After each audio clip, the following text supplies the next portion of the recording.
Okay, Ferdinando. It's Fernando. Sure. Are you ready? Do I have to do this? All the Indy drivers do this stuff, Ferdinando. Just look to the camera and say the lines off the board. It's real simple. Okay, here we go. Hi, I'm Fernando Alonso, and whenever I'm at Boise, Idaho, I love to eat hot dogs at Mama Bessie's Hot Dog Shack. It's the tenderest hot... I can't do this, I'm sorry, I can't do it. Now, come on, man, just do the damn line. It's just that, in Formula One, we don't have to do this stuff. Okay, so you want to quit this and go straight back to Formula One this weekend? Oh, Mama, that's a really tasty hot dog. Woof, woof.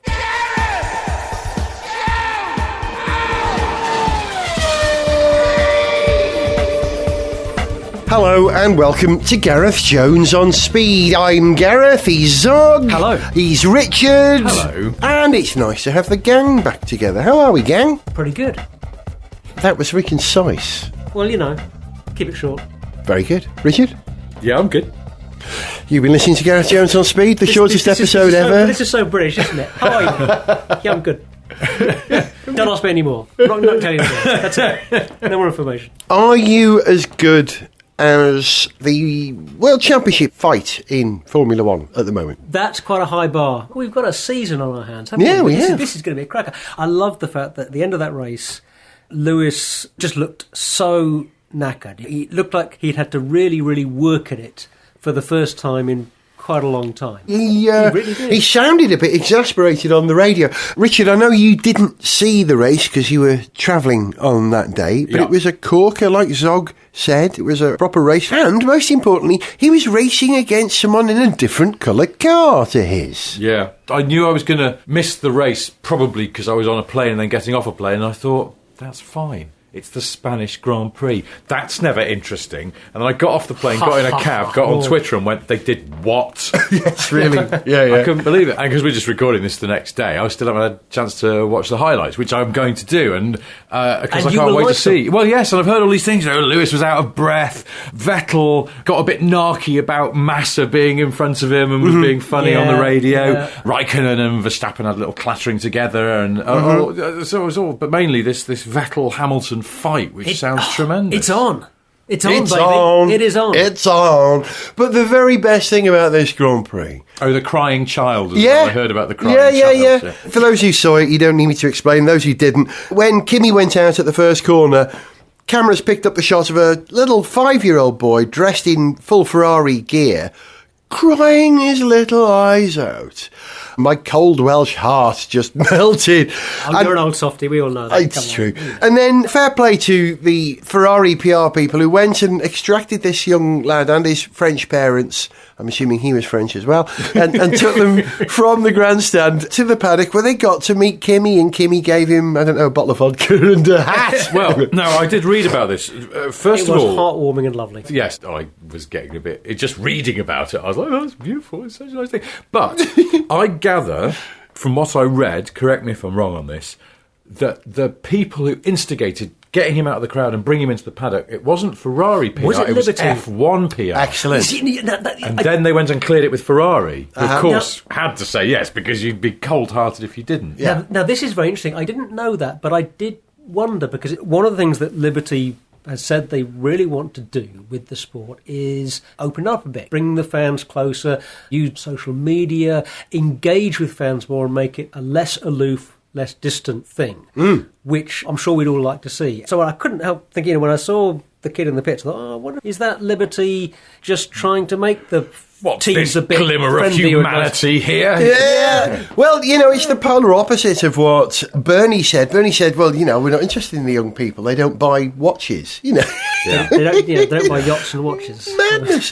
Whereas what Liberty are doing now is clearly engaging with the crowd in that kind of American access way. One of the things that they're doing this now is immediately after the race, they get a journalist. It was Buxton from NBC who did it this last race.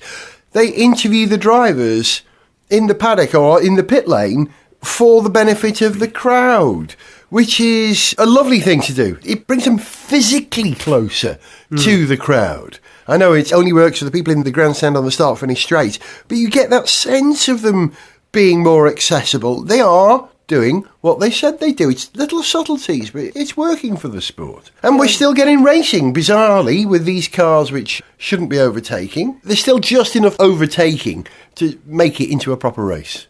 Well, I've just been in Monaco. Ooh, get me. And I couldn't help thinking, as I was walking around Monaco and as I was in a cab going through the tunnel and things, that those new, wider cars are going to be pretty tight around there for next week. I mean, it's like you're never going to get much in the way of overtaking at Monaco, but I think this year that you might actually get a bit more drama. biffing the barriers and stuff as well. Drama. Yeah. Well, that's the thing. I mean, I suppose less margin for error, because it's a thing that anyone who's ever gone to Monte Carlo, if you're an F1 fan, the first time you ever go there and you go, oh, it's smaller than it looks on the telly. You know, that even the tunnel, which you think is really wide, is not at all wide. And then some of the bits are even narrower, and the hills are steeper and all sorts. It's just much more hemmed in. And I think those cars, how much wider have they got? I forget. They're now. about 10% wider than they were, which is significant. You know, we're back to that old thing about, do the cars produce enough downforce over 50 miles per hour to be able to run on the ceiling of the tunnel at Monaco? Because that's the only way they're going to be able to pass, isn't it? If one of them decides to get up on the ceiling. I would quite happily help to build the ramp. if they We've said fancy a this, go haven't at we? that. Has anyone ever tried it? No, and I've done some research into this. I say that. I was in an office where we got some researchers to look into it, and from memory, part of the problem is simply there's no tunnel that fits the bill. Because no tunnel has a perfectly smooth ceiling. They've always got lights and extraction vents and all sorts of stuff up there. You would have to have an absolutely perfectly smooth tunnel. And the other issue is getting the car up there. Because at that point where it's on the side, you've got to hope the sort of centrifugal force is keeping it in place. Yeah, I mean, and you've got to work out your speeds, and there's a lot of maths You involved. basically need like a sort of 2 mile long concrete tube. Yes. I think more than that. That's the other about- thing. The issue was the distance as well. Because if you think that for this to truly work, the F1 car's got to be going a fair old clip, and it would just eat up that distance. You know, the driver would have time to go, oh my God, this really works. And then they just fly out the other end and realise they're still upside down. Fall off the in ceiling fresh air. surprise. Yeah, well, no, hang on. If Wile E. Coyote films have taught us nothing else, is that they will actually stop, their eyes will go, and then they'll go, and fall. Yeah. And then hopefully they'll be over a ravine, so they'll fall for a very long time, making a whistling noise, and then they'll just be... Puff of dust. Exactly. With a very low sound. Yeah. The real way to approach this is to think of it as a barrel roll, a single barrel roll, not an axial roll where you roll about the axis of the vehicle, but a barrel roll where you form a spiral as you move forward. And you'd like have so it's the sort of axial equivalent of a, is it what they call a pylon turn in an aircraft? a pylon turn is actually that. It's more like a banked turn at the end of Indianapolis or something, where you're literally It's like on a back knife turn edge. where you're always pointing, or you've got something pointing at the same. I'm actually flying my hand around the microphone here to demonstrate. That's so funny. Makes great radio. Yeah, but a barrel roll is effectively a corkscrew. Yeah. So what you have to do when you enter the tunnel, you have to come at it at a slight angle. You can't be parallel to the tunnel. You have to aim for one of the walls, and you'd probably just get one loop in before you have to drop do down the other side. what the Minis did briefly in the Italian job. Exactly. Yeah. But the Monaco tunnel, not good for that, because it's not a tubular tunnel. It's It's a got a- flat-sided tunnel. I mean, it's almost it's more And like it's got a bend in it basically- too. It Yeah. has, yes. What you need, you need to get in touch with the Crossrail people. Yes. And before they put all those trains and platforms and tracks and all that, you just want to take a really nice, pristine 1 mile bit of enormous bored out tunnel and then run a Formula One. That's got to be the way to go. We'll come back to Monaco in a moment, but let's talk about the newest winner in Formula One. This is the new Liberty approach here. Everything in Formula One is going to be delivered like that. Valtteri Bottas. Well done, Walter Bum Bum, whose middle name is Winner. Did you know that? Really? Victor. Valtteri Victor Bottas. Wally Winner Bum Bum. That's how it translates. And he's won a race, and he won convincingly against Lewis there, didn't he? It was great. He had the speed in Sochi. Yeah, absolutely demonstrated that Mercedes made the right decision in bringing him into the team. He's right up there with Lewis. You know, he's not quite there, but he's up there with him. Yeah, delivered a great performance in Sochi. Was lacking a little something in Barcelona, but he's demonstrated that, that he can do it. I liked his very Finnish reaction to winning his first Grand Prix. He was just I am quite pleased. Oh, yes. He's got it all under control with his Sisu. I'm concerned, though, that Honda's appalling form means that Alonso really, really wants out of that team now. And the only three places you can consider him going are Mercedes, Red Bull and Ferrari. Rumours are that he won't go back to Ferrari because they won't have him there. He won't go to Red Bull because he doesn't fit their profile of having built their own drivers. You know, they don't import other people's talent. Red Bull are their own thing. Therefore, he's a shoe-in at Mercedes next year, replacing Bottas, in which case Bottas goes to Ferrari. Unless Vettel goes to Mercedes, which is very likely. It's about to get thrown up in the air and land very differently, I think. Where would Alonso go then? In the conservatory with the lead piping. Yeah. Well, he could be left out cold. His best option would be go to Mercedes if they don't have Vettel. Yeah. And it all depends on whether Ferrari keep Raikkonen or do they want Bottas to replace Raikkonen and they'll keep Vettel as well. There's a kind of a knock-on effect, you know, the classic, what do we call it? When the music stops, everyone sits down. Musical chairs. What's that game called? Yeah, we had a different game when I was a boy. Sticks and wheels, that's all we had. We didn't have chairs and wheels, no. Didn't have electric light? No. Didn't have hybrid engines, no. But you could see Alonso taking a year out of Formula One and continuing his Indianapolis career, but more on that in a moment. I think we should talk about that. He's determined, and he said this, that he wants to do other motorsport. He wants to be king of all motorsports. So does that include monster trucks? Have a crack. Yeah, why not? I'd like to see that. He wants to do the classic trip. He wants to win at Indy and he wants to win at Le Mans. Yeah. So Le Mans next on the list, I think, isn't it? But also, it's not unheard of for F1 racing drivers to go into rallying, so there's another option.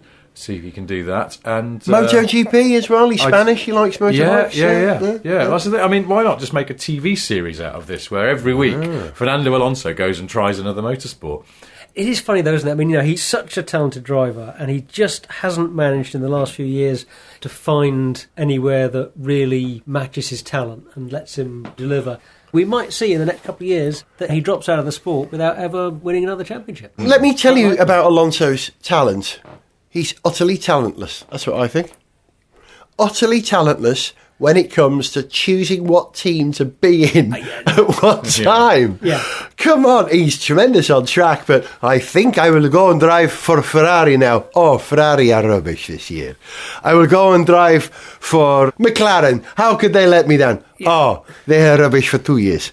You can't have everything in life. Where would you keep it? And maybe we have found Alonso's weak spot, his Achilles heel, his inability to read the form of teams. But his manager is still Flav, is it not? Yes. So this really, in a way, is Flav's fault, because your manager is exactly why you would have a manager as a driver, is to help steer your career in the right direction. So really, blame Flav. Speaking of steering careers in the right direction, how about that Pedro de la Rosa doing the interviews? I thought he did a cracking job. It was lovely. He was very good. But did he at any point fall in a river?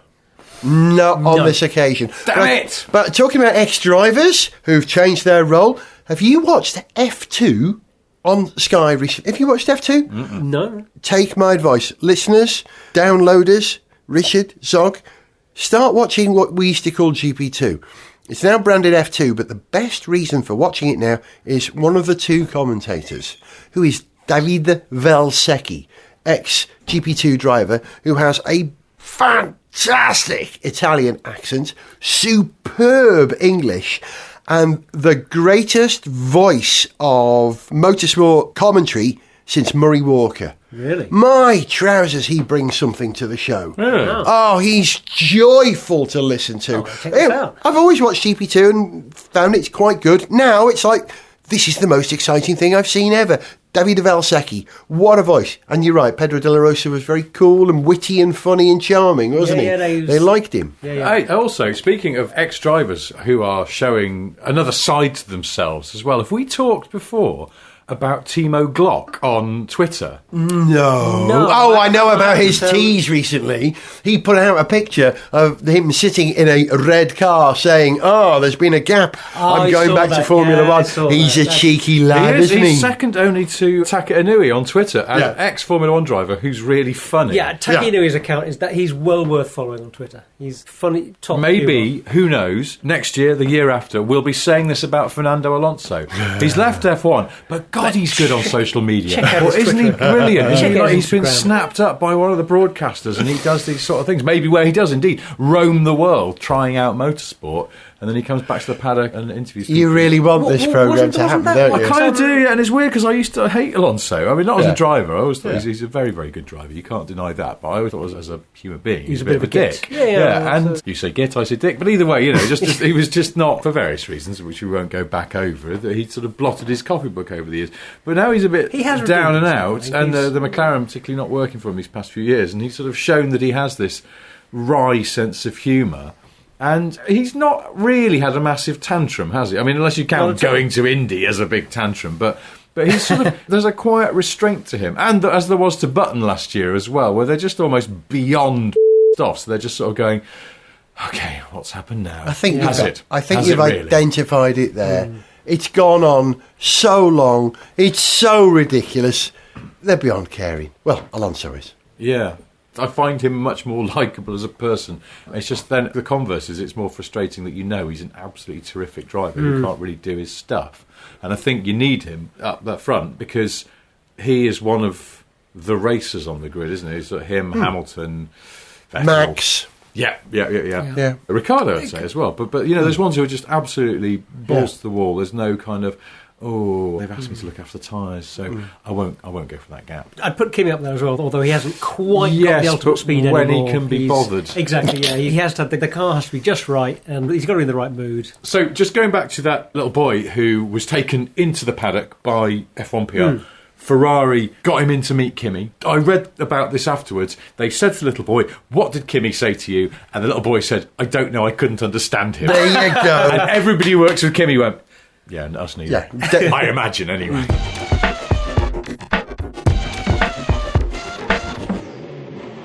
So, Kimi, this boy I mentioned, he's been crying pretty hard, and he's really sad, and he's only young, so can he come in and see you? Sure. Great, Kimi. Grazie. You can come in now. Kimi, say hello. Hello, Max. Oh, hi, Kimi. I'm sorry that we had an accident. Sure, whatever. Are you going to punch me? No.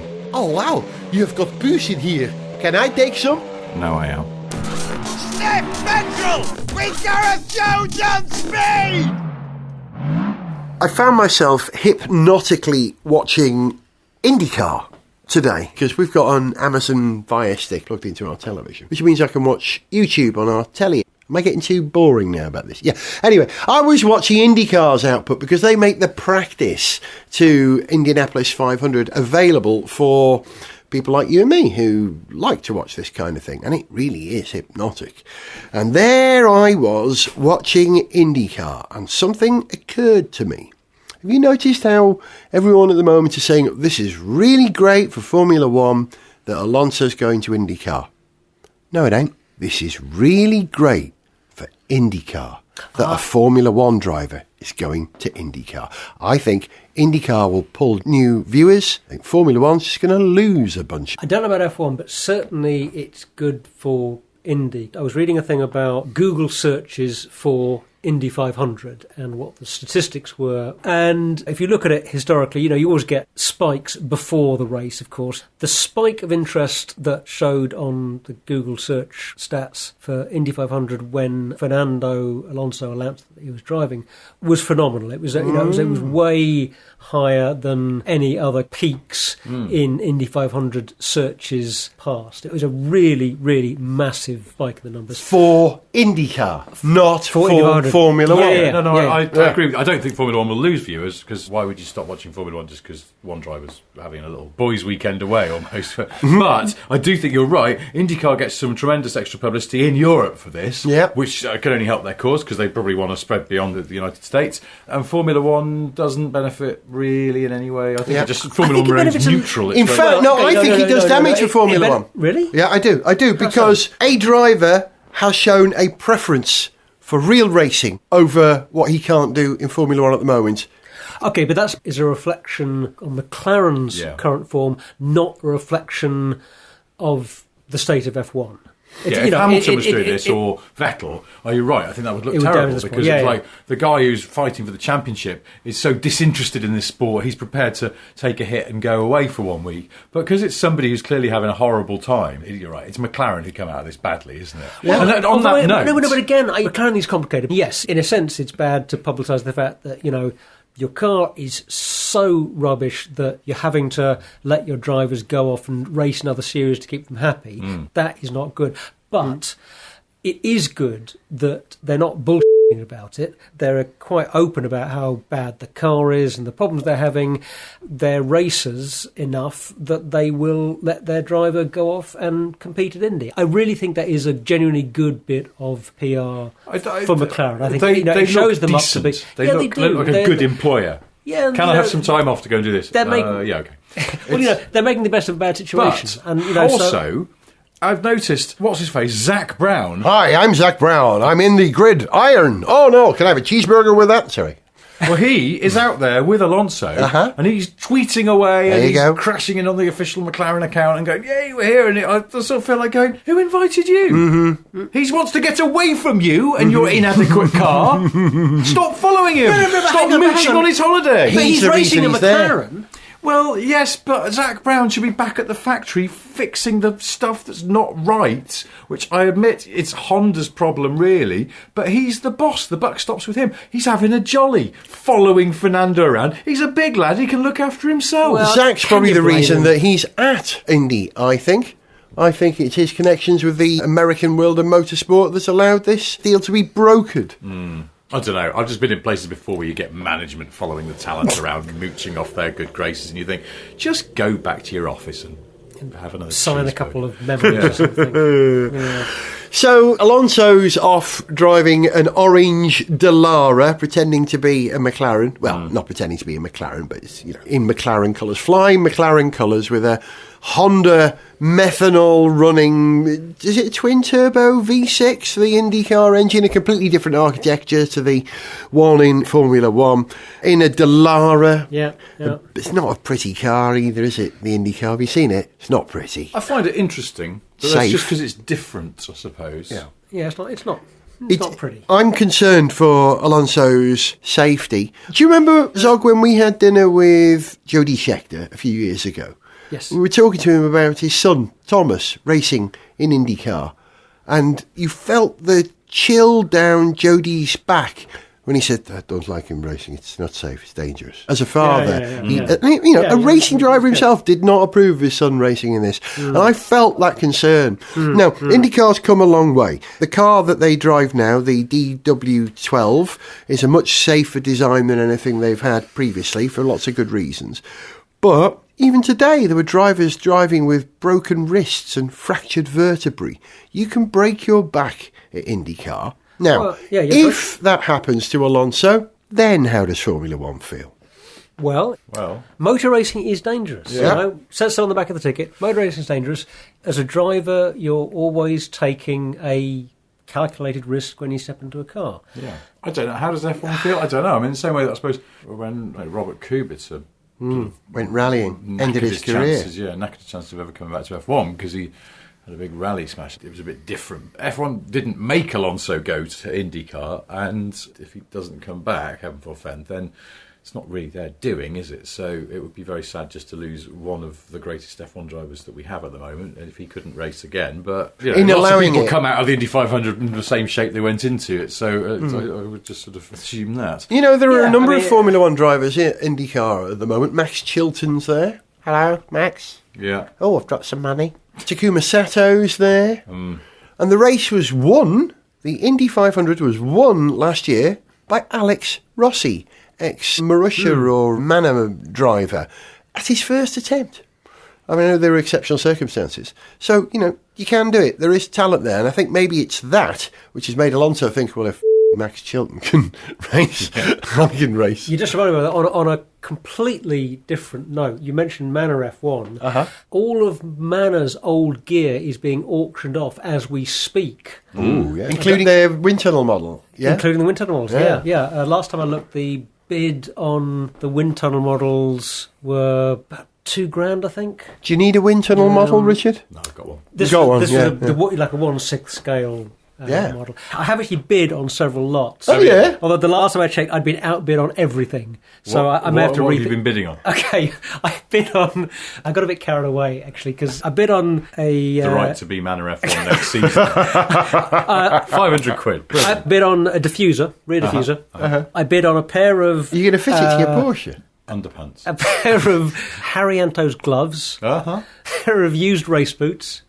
Good. Again, I'm glad you said... Your size? Yeah, my Oh, size. good, practical. 4 wheel nuts. Hello. There'll be titanium. 4 of something, those yeah. carbon fibre, what they call, cake tins, sort of drums that are part of the cooling for the brakes. Yeah. Right, okay, sorry, I thought you meant in the Claire Williams sense of actually making cakes before Actually, a race. probably does use those to make her cakes. Carbon doesn't she? fibre cake tins. Are you going to fit these to your Porsche? If I could, I probably would. But Well, hang on, I haven't finished. Good. There were some other carbon fibre brake bits, like a mixed bag, about sort of 40, 50 quid. A pair of driver's earpieces, and 3 crappy laptops. What, PC laptops? Yeah, 3 really cheap, really PC laptops. Why are you buying no, a they weren't PC? really cheap. Yeah. As you know, I'm a Mac guy. I'm always using I use an Apple laptop for my writing and video editing, whatever I'm doing. Sometimes it's useful to have a Windows laptop to do stuff with, whether Tables, it's testing stop them wobbling. software or, set it up as a network machine. It's not you stuff. sending out the But it was- ransomware, is it? That's you, isn't it? You're crippling the world. I'm not that level of From an old Manor laptop. Well, it was when I bid on it. It was going for 50 quid. Right. So I've only got to bid 55 quid to possibly get an. I've got to get on there. It sounds like they've got all manner of crap I don't need. All They have manner. all Sorry, that wasn't intentional. So yeah, Manor F1 auction, loads of good stuff. What else did I bid on? An autoclave. That's a lot. Yeah, they've got autoclaves. Really? There's garage equipment. They've got hydraulic lifts for the cars. They've got the front and rear jacks. I do need an autoclave. Yeah, Someone I know was doing some filming out in Eastern Europe, and one of his colleagues went, as we were wrapping up, and this guy I know was supposed to drive the van full of all manner of props and costume, whatever, back to the UK. But it wasn't very full. It was a massive van, loads of room in it. And then someone on the cruise came over and went, I'll tell you what, mate, do me a favour. Just bought a pizza oven from over there. You take it back to the UK for me. You went, yeah, okay. This was from one of those big wood-fired pizza. Yeah. So he stuck it in the van. The van is creaking down on its back springs, driving through Germany, gets stopped by the German police because it's patently overloaded. They took it to a weigh station and went, your van is overloaded. And so they went, you must get rid of this now. And they're like, but it's a pizza oven. I can barely move it. So... You had to ditch it. Yeah, I had to ditch it. But first, I had to find somewhere that they could help him get the damn thing out of the van in the first place. I would imagine that of all the countries in Europe to just, kind of ditch a pizza oven, Germany is probably one of the harder ones. Oh, I wouldn't fly tip in Germany. They're probably no. a little less No. understanding of I think if people he'd been tipping... stopped in Italy, they'd have just gone, okay. Okay, yes. He's Yeah, a leave nice it there. one. We'll Yeah, take it's care of pretty it. good, that. Yeah. I'll take it home for my wife. Yeah, but yes, Germany. Don't get stopped. Overloaded van. Not a good thing. Got fined for it as well. Where is this auction? Where can you find it? Okay, off the top of my head, I think if you just type in manorf1auction.com, you might find it. I mean, certainly if you Google Manor F1 auction, it's going to come up. I can't remember what the name of the auctioneers are, but yeah, there's loads of stuff. Helmets, overalls. Max Chilton. Let's hope so. Now, talking about ex-Formula One drivers like Mr. Chilton, ex-Formula One driver Mr. Jay Button of California. He's been spending the last few months in California, he tells me. He tells us. You've gone full James Allen. Yeah. He's been training for some triathlon event and staying in the same place and having a very nice time of it.